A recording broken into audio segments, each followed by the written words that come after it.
लेकिन एक सेकंड। अरे कहाँ चली? मंदिर जा रही हूँ पूजा करने। मंदिर? हाँ।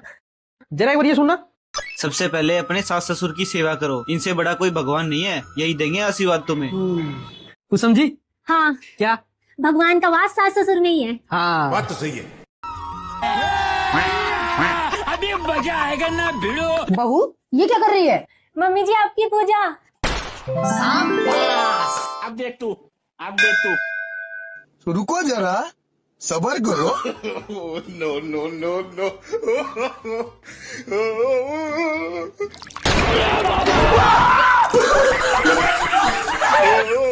बोल भैरव बाबा की जय।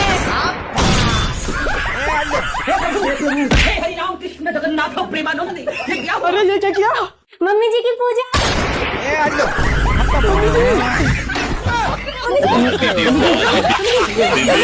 Bye bye.